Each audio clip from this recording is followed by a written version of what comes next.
Bharatiya Janata party चुनाव जीतने की बाकी लोगों की नबज जान चुकी है। वो सिस्टम को समझ चुकी है कि किसको कहां दबाना है। अगर आप विपक्ष की बात करते हैं, जहां जहां भी आप विपक्ष में जाते हैं, विपक्षी दलों के नेताओं को वो जानते हैं कि इसकी फाइल कहां फंसी हुई है, इस पर कौन से घोटाले घपले के चार्ज है, तो उसको वहां दबा लिया जाता है। जनता को वो जनता देखते हैं कि जनता को किस प्रकार से बहलाया जाए, फुसलाया जाए। कुछ जनता को धार्मिक रूप से फुसला लिया जाता है, कुछ को जातिवाद में बांट दिया जाता है, कुछ को क्षेत्रवाद में बांट दिया जाता है। तो जनता को भरमाने का काम भी होता है। 4 PM गुजरात में आप सभी का स्वागत है और मैं हूं आपके साथ आकांक्षा यादव। दोस्तों, बीते कल राज्यसभा सांसद Sanjay Singh NEET paper leak मामले को लेकर के प्रयागराज के सर्किट हाउस में छात्रों के साथ बातचीत कर रहे होते हैं, चर्चा कर रहे होते हैं। तभी वहां पर पुलिस पहुंच जाती है और उन्हें छात्रों के साथ बातचीत करने से रोका जाता है, जिसको लेकर के भारी विवाद मच गया है। राज्यसभा सांसद संजय सिंह ने कहा है कि सरकार की दमनकारी नीति है कि वो जो भी सरकार से सवाल पूछते हैं उसको दबाने की कोशिश करती है। अब इसी को लेकर के देश भर में भारी बवाल मच गया है। आम आदमी पार्टी ने बड़ा आंदोलन छेड़ने का ऐलान कर दिया है। अब इसको लेकर के हम आज बातचीत करेंगे। हमारे साथ जुड़े हैं वरिष्ठ पत्रकार केपी मलिक जी, जिनसे हम जानेंगे कि आखिर वो इस पूरे विवाद को किस तरीके से देखते हैं और उनका इस पर क्या कुछ कहना है। सर, बहुत बहुत स्वागत है आपका। धन्यवाद आकांक्षा जी, आपका भी और आपके दर्शकों का बहुत बहुत धन्यवाद, आभार। सर, आप किस तरीके से इस चीज को देखते हैं कि कैसे राज्यसभा सांसद संजय सिंह जब पेपर लीक मामले पर छात्रों से बातचीत कर रहे होते हैं, उनको रोक दिया जाता है। सरकार क्या चाहती है? क्या इस मुद्दे पर बातचीत ना हो? सरकार क्या चाहती है कि क्या छात्रों के मुद्दों को उठाया ना जाए? आखिर क्यों पुलिस राज्यसभा सांसद संजय सिंह को रोक रही है? आपको क्या लगता है? देखिए, देखा है, मैंने प्रोग्राम देखा है, उसकी वीडियो भी आई है और मेरी संजय सिंह से भी बातचीत हुई है। वो इलाहाबाद विश्वविद्यालय में कोई प्रोग्राम था और उसमें वो हॉल में अंदर चल रहा था। कोई ऐसा भी नहीं है कि उसमें बहुत भीड़ थी या बहुत लोग थे और वो कहीं सड़कों पे या बाहर कुछ इस तरह की बात कर रहे थे। वो तो एक डिस्कशन चल रहा था और इस तरह के कार्यक्रम तो इलाहाबाद में आजकल, जिसका नाम बदल गया, प्रयागराज हो गया, वहां चलते रहे हैं विश्वविद्यालय में। उसमें कोई नई इस तरह की बात तो है नहीं। लेकिन उनको रोकना और प्रशासन का वहां जाना और दबाव बना के प्रोग्राम को रोकना, हालांकि वो रुके नहीं और उन्होंने अपना प्रोग्राम कंटिन्यू रखा, लेकिन प्रशासन का दबाव बनाना ये जताता है कि प्रशासन कहीं ना कहीं डरा हुआ है। सत्ताधारी दल भारतीय जनता पार्टी, चाहे दिल्ली हो चाहे लखनऊ हो, घबराई हुई है। जिस तरह से युवाओं में रोष है, युवाओं में गुस्सा है, युवाओं में जिस प्रकार से पर्चे लीक हो रहे हैं, नीट का पर्चा लीक हुआ, दूसरे परीक्षाओं के पर्चे लीक हो रहे हैं, बेरोजगारी है, उससे कहीं ना कहीं छात्र बहुत आक्रोशित है। तो इससे कहीं ना कहीं सरकार डरी हुई है और सरकार ऐसे में सारे हथकंडे, सारे पैंतरे अपना रही है। बात यह है कि जिस तरह की चर्चाएं दिल्ली में भी चल रही हैं कि 6 तारीख को इंडिया गठबंधन के लोग इकट्ठे हो रहे हैं, वो अपनी आगे की रणनीति बना रहे हैं, तो ये भी एक विपक्ष अगर एक लामबंद होता है तो ये भी सत्ताधारी पार्टी के लिए एक खतरा है। तो उससे निपटने के लिए भारतीय जनता पार्टी क्या निर्णय लेती है, क्या करती है और क्या दमन चक्र चलाती है, ये भी हमें सामने देखने को मिलेगा। इसलिए मुझे लगता है कि आपके सवाल का जवाब यही है कि इस मामले को देखते हुए सरकार कहीं ना कहीं घबराहट में है और घबराहट में इस तरह के कदम उठा रही है। हालांकि उसमें सफल वो होती हुई दिख नहीं रही है मुझे। जी, संजय सिंह ने भी यही कहा कि सरकार दमनकारी हो चुकी है और विपक्ष की आवाज को दबाने की कोशिश करी। हमने पहले भी देखा सर कि सरकार से जो भी सवाल पूछता है तो उसको रोकने की कोशिश की जाती है, उसकी आवाज को दबाने की कोशिश की जाती है, खासतौर पर विपक्ष। और अब आम आदमी पार्टी की ओर से भी कह दिया गया है कि जितनी आवाज को दबाया जाएगा उतनी आवाज बढ़ेगी। सवाल सर यही है कि सरकार अगर इतना डर रही है, रोक रही है बार बार, चाहे छात्र हो, युवा हो, चाहे विपक्षी दल हो, सभी को रोक रही है, क्या ये लोकतंत्र है या फिर दमनकारी नीति है सरकार की? सिर्फ देखिए, भारत का लोकतंत्र जो है उस पे कहीं ना कहीं खतरा, उस पे कहीं ना कहीं डेंट तो लग रहा है, ऐसा तो नहीं है। जिस प्रकार से संस्थाएं काम कर रही हैं, जिस प्रकार से मीडिया काम कर रहा है, आपने देखा कि कुछ टीचर अगर कोई कहीं कमेंट करते हैं, कोई व्यंग करते हैं या किसी पे कुछ करते हैं, तो सरकार तो बाद में आएगी।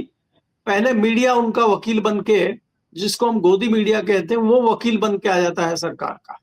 आपने देखा कि पिछले दिनों एक न्यूज एंकर की किस तरह से खिंचाई हो रही है तमाम शिक्षकों ने मोर्चे पे उसको ले लिया है और उसके खिलाफ किस तरह का सोशल मीडिया पे एक अभियान चल रहा है। लेकिन ये बेशरम लोग हैं, इनको शर्म नहीं आती है और ना इससे उनको कोई फर्क पड़ता। दूसरी बात सरकार की है, सरकार भी कहीं ना कहीं बेशर्मी की हद पार किए हुए है। सरकार को भी कोई शर्म लिहाज है नहीं। जिस प्रकार से युवा विरोध कर रहे हैं, जिस प्रकार से युवा शिक्षा मंत्री का इस्तीफा मांग रहे हैं, तो उनको उस बात से कोई फर्क नहीं पड़ता। वो उसको मुद्दे को डाइवर्ट करने के लिए, उसको जो है उसका हमें इस्तीफा ना देना पड़े, मामला दब जाए, उसके लिए तमाम नई नई हथकंडे अपना रहे हैं, तमाम नई नई चीजें आ रहे हैं। हालांकि दिल्ली में तो चर्चा ये भी है कि जिस प्रकार से 6 जून को विपक्षी दल महागठबंधन के लोग इकट्ठा हो रहे हैं, ऐसे में कॉकरोच पार्टी के संस्थापक का दिल्ली आना, अमेरिका से जंतर मंतर पे इस प्रकार से विरोध प्रदर्शन करना भी एक कहीं ना कहीं सवालों के घेरे में है। भारतीय जनता पार्टी अपने इतने बड़े दुश्मन को कैसे इतना सेफ पैसेज दे देगी कि वो दिल्ली में आ जाए? पहली बात तो वो भारत में ही आ जाए, फिर वो दिल्ली में ऐसी जगह, जंतर मंतर जैसी जगह पे आके सेफ बैठ जाए। ऐसे कैसे भारतीय जनता पार्टी होने दे सकती है? तो क्या ये कहीं भारतीय जनता पार्टी की कोई रणनीति तो नहीं है कि उसको बिठा के वहां पे जंतर मंतर पर थोड़े दिन युवाओं का हो हल्ला करवा के जो प्रेशर एक बना हुआ है वो प्रेशर रिलीज करा दिया जाए कहीं ना कहीं? ये कहीं भारतीय जनता पार्टी का ही तो षड्यंत्र नहीं है? इस तरह की चर्चाएं, इस तरह के सवाल जवाब भी दिल्ली के राजनीतिक गलियारों में चल रहे हैं। क्योंकि हमें ये नहीं भूलना चाहिए कि जिस प्रकार से चाहे वो कपिल मिश्रा हो, चाहे राघव चड्ढा हो, वो तमाम खिंचाई भारतीय जनता पार्टी की करते थे और आज वो भारतीय जनता पार्टी के सबसे बड़े वकील बने हुए हैं।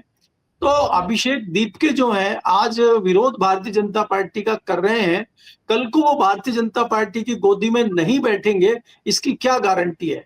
तो कहीं ऐसा काम तो नहीं कर रहे हैं कि जिस प्रकार से अन्ना हजारे हो, चाहे उनकी पूरी टीम हो, उन्होंने जनता को ठगने का काम किया था, कहीं युवाओं को ठगने की प्रक्रिया तो नहीं चल रही है? हालांकि मैं इसका कोई दावा नहीं करता, मेरे पास कोई ऐसे पुख्ता सबूत नहीं है, लेकिन आशंकाएं इस तरह की कई लोग जाहिर कर रहे हैं कि ये भी हो सकता है और ये 6 तारीख को क्लियर हो जाएगा। अगर भारतीय जनता पार्टी इस मामले पे मौन रहती है, कुछ नहीं करती है, तो ये षड्यंत्र है। और अगर उसको अरेस्ट करती है, तुरंत उसको पकड़ लेती है, तो फिर ये कहा जा सकता है कि भारतीय जनता पार्टी का षड्यंत्र नहीं है, ये युवाओं का गुस्सा है, इसीलिए उसको इस प्रकार से अरेस्ट किया गया है। ये पता 6 तारीख को ही चलेगा, तब तक ये इस तरह की कानाफूसी जो है दिल्ली में चलती रहेगी, जो पिछले कल से शुरू हो गई है। जी बिल्कुल सर, लेकिन अगर जैसे कि आपने जिक्र किया कि अभिषेक दीपके पाला बदल लेते हैं, क्योंकि उनको जो युवाओं का साथ मिला वो सिर्फ इसलिए मिला क्योंकि वो सरकार के खिलाफ खड़े हुए हैं और युवाओं की आवाज को उठा रहे हैं। आपको क्या लगता है कि अगर अभिषेक दीपके पाला बदलते हैं या फिर ऐसी कोई रणनीति हो सकती है जिसमें बीजेपी की मिलीभगत हो सकती है, तो युवाओं का गुस्सा अगर फूटता है तो देश में क्या दृश्य देखने को मिल सकते हैं? देखिए आकांक्षा, कई बार चीजें ऐसी होती हैं, चाहे वो कोई एक जब टेम्पो बनता है किसी चीज का, उसमें कई सारे, हम इस तरह के किसान आंदोलन की बात कर सकते हैं, बड़े बड़े किसान आंदोलन हुए। और एक बार अगर देखिए आप, दिल्ली में अभी 13 महीने इतना बड़ा आंदोलन चला, मोदी सरकार में सबसे बड़ा आंदोलन था, सबसे बड़ा विरोध प्रदर्शन था। आज तक उससे न पहले ऐसा हुआ और इसके बाद ऐसा होगा उसकी भी कल्पना नहीं की जा सकती।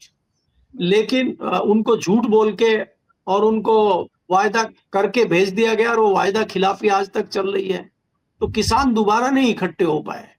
तो एक बार अगर टेम्पो टूट जाता है, मनोबल लोगों का टूट जाता है, विश्वास टूट जाता है, तो उसको दोबारा इकट्ठा होने में, दोबारा उसको विश्वास को एक साथ आने में, दोबारा एक साथ चीजों को शुरू करने में बहुत मेहनत लगती है। और अब देखिए आप, किसान आंदोलन चाह के भी दिल्ली में दोबारा नहीं कर पाएंगे किसान लोग। देखिए भले ही उनको कितना भी बड़ा नुकसान हो, आज किसान को फायदा नहीं हुआ है। ये सरकार तो किसान की आयु दुगनी कर रही थी और बेशर्मी देखिए कृषि मंत्री की, वो तो हाउस में खड़े होकर कह रहे हैं कि दुगनी नहीं 8 गुनी हो गई है। और किसान का किस प्रकार से तेल निकला हुआ है, किसान की किस प्रकार से हालत खराब है, उसके दर्द को कोई नहीं समझ रहा, ना किसी को पता है। पिछले दिनों में हर चीज महंगी, दुगनी तिगनी हो गई है, खर्चे दुगने हो गए हैं उसके, और फसल उसकी औने पौने दाम पे बिक रही है, एमएसपी उसको मिल नहीं रही है। किसान की हालत तो बहुत बुरी है, सरकार उसके साथ षड्यंत्र कर रही है।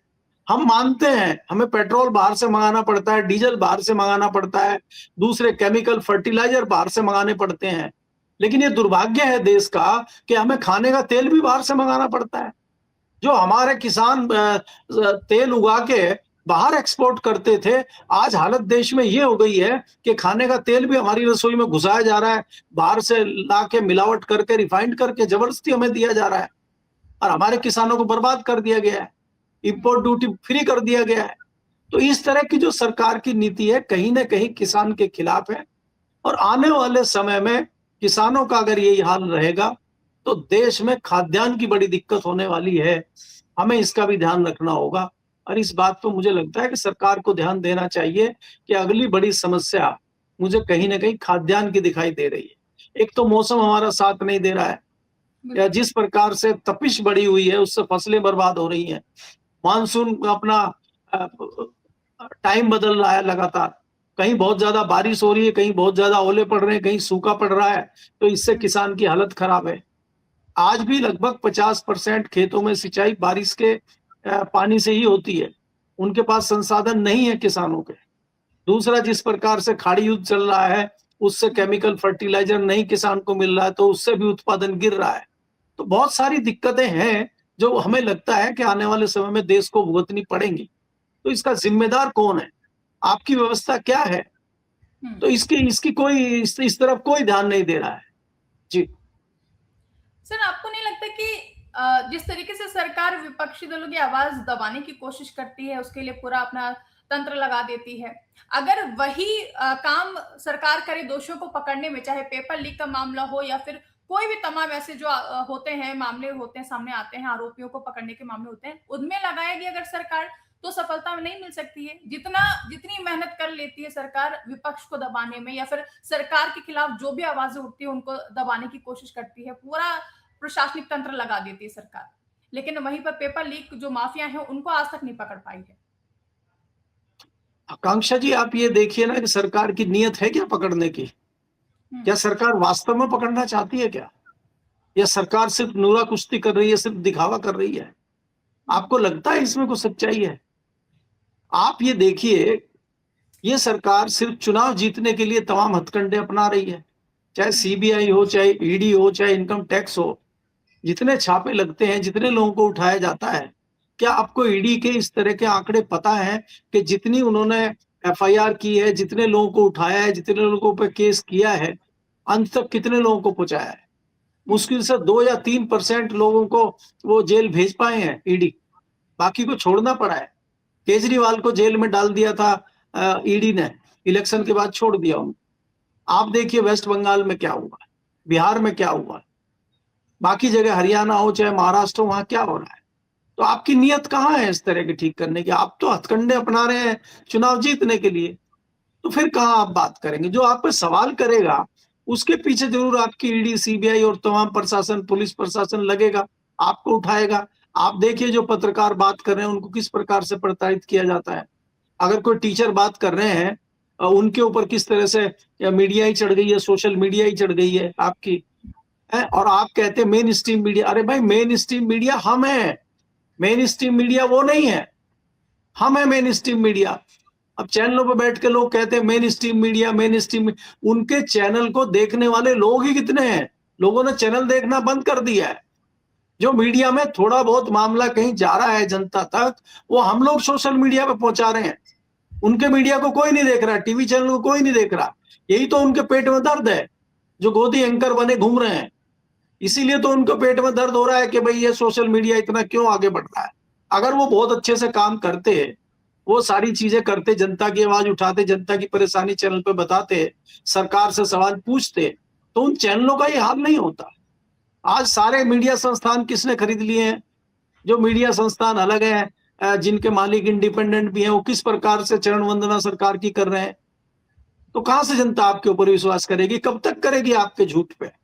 तो जनता समझ चुकी है, इसलिए जनता उनको नहीं देख रही है, और जनता कहीं ना कहीं सोशल मीडिया को देख रही है जहां उसको सच्चाई सुनने को मिलती है। तो इसलिए वो हमारी तरफ आकर्षित हो रहे हैं, वो थक चुके हैं उनसे। तो इसलिए जो सवाल आपने किया है कि सरकार अगर चाहे कर सकती है, सरकार अगर चाहे बहुत कुछ कर सकती है, लेकिन सरकार चाहे तो सरकार चाहती है चुनाव जीतना तो जीत जाती है, सरकार चाहती है अपना समर्थन बढ़ाना तो बढ़ा लेती है। अभी देखिए कितने सारे उनके यहाँ एमपी तोड़ने का काम हो रहा है, एमएलए तोड़ने का काम हो रहा है।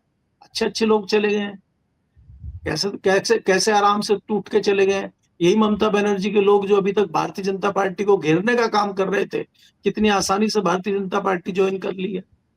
तो जो शिद्दत से सरकार काम करना चाहेगी वो कर सकती है, उसमें ताकत है, सामर्थ्य है, सब चीजें कर तो रही है वो, लेकिन जो चाह रही वही कर रही है वो। हमारे आपके चाहने से वो काम नहीं करेगी। जी बिल्कुल, जिस तरीके से आपने कहा कि जनता सब समझ रही है, और तो आपको क्या लगता है जैसे कि विपक्ष आवाज उठा रहा है और जो भी जनता के साथ खड़ा हो रहा है, चाहे हम कॉकरोच जनता पार्टी की बात करें या फिर विपक्षी दलों की, तो आगामी चुनावों में क्या बदलाव देखने को मिल सकता है कि सत्ता परिवर्तन भी हो सकता है? क्योंकि युवाओं में बहुत ज्यादा गुस्सा है, जिस तरीके से परीक्षा रद्द हो रही है, पेपर लीक हो रहे हैं, और जिस तरीके से बेरोजगारी चरम सीमा लगातार उसकी बढ़ती जा रही है। क्या कुछ लगता है सर, क्या विपक्ष इस बार कोई बड़ा खेल कर पाएगा या फिर से बीजेपी अपने सारे तंत्र लगा करके चुनाव को हैक करने की कोशिश कर सकती है? देखिए आकांक्षा, आपको एक बात समझनी होगी कि भारतीय जनता पार्टी चुनाव जीतने की बाकी लोगों की नबज जान चुकी है, वो सिस्टम को समझ चुकी है कि किसको कहां दबाना है। अगर आप विपक्ष की बात करते हैं, जहां जहां भी आप विपक्ष में जाते हैं, विपक्षी दलों के नेताओं को वो जानते हैं कि इसकी फाइल कहां फंसी हुई है, इस पर कौन से घोटाले घपले के चार्ज है, तो उसको वहां दबा लिया जाता है। जनता को उन दूसरे वो जनता देखते हैं कि जनता को किस प्रकार से बहलाया जाए, फुसलाया जाए। कुछ जनता को धार्मिक रूप से फुसला लिया जाता है, कुछ को जातिवाद में बांट दिया जाता है, कुछ को क्षेत्रवाद में बांट दिया जाता है। तो जनता को भरमाने का काम भी होता है।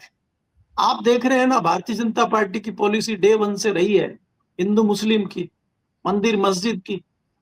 4 दशकों से उत्तर प्रदेश के इलाहाबाद उससे अयोध्या से लेकर दिल्ली तक की राजनीति 4 दशकों से भारतीय जनता पार्टी की अयोध्या मंदिर पे चल रही है। और जैसे ही अयोध्या मंदिर बना, नकार दिया लोगों ने, उनको हार गए आप अयोध्या में। तो इसलिए आपको ये देखना होगा कि ये ऐसे मुद्दे निकाल के लाते हैं जिस पे लंबी राजनीति कर सके। अभी कहा है ना कि बाबरी मस्जिद बन रही है वेस्ट बंगाल में, तो जैसे ही बाबरी मस्जिद वेस्ट बंगाल में बनने की बात आई, वहां सरकार बन गई। तो ये मुद्दे जो है, इनमें विपक्ष कुछ नहीं कर सकता, विपक्ष भी बैकफुट पे आ जाता है। विपक्ष में जो भी नेता आगे बढ़ने का काम करेगा उसके पेच टाइट कर दिए जाएंगे। आज लालू परिवार जो है वो ईडी सीबीआई के निशाने पे है, क्योंकि वो सियासी लड़ाई लड़ रहा है। अब क्यों नहीं लालू के यहाँ छापे लग रहे हैं, अब क्यों नहीं सीबीआई ईडी लालू के यहाँ जा रही है? क्योंकि वहां इलेक्शन हो चुका है। तो इसलिए क्या है कि भारतीय जनता पार्टी जान चुकी है कि किस प्रकार से इनको दबाना है, किस प्रकार से इनको पकड़ना है। तो इसलिए इतनी आसानी से विपक्ष कुछ कर पाएगा, इस पे मुझे थोड़ा संशय है। जी बहुत बहुत धन्यवाद सर आपका हमारे साथ जुड़ने के लिए और ये जानकारी साझा करने की। तो ये थे हमारे साथ वरिष्ठ पत्रकार केपी मलिक जी, जिन्होंने बताया कि किस तरीके से आज सरकार जो भी सवाल करता है, चाहे वो राज्यसभा सांसद हो एक, या फिर आम जनता, या फिर युवा, या फिर छात्र, उनकी आवाज कैसे दबाने की कोशिश कर रहे हैं और क्या इसका असर आगामी चुनावों पे पड़ सकता है या फिर नहीं। फिलहाल इस पूरे मुद्दे पर और जिस तरीके से राज्यसभा सांसद संजय सिंह को छात्रों के साथ चर्चा करने से रोका गया है, इस पर आपकी जो भी राय है कमेंट करके हमें जरूर बताएगा। ऐसी तमाम बड़ी खबरों के लिए आप देखते रहिए 4 PM न्यूज नेटवर्क।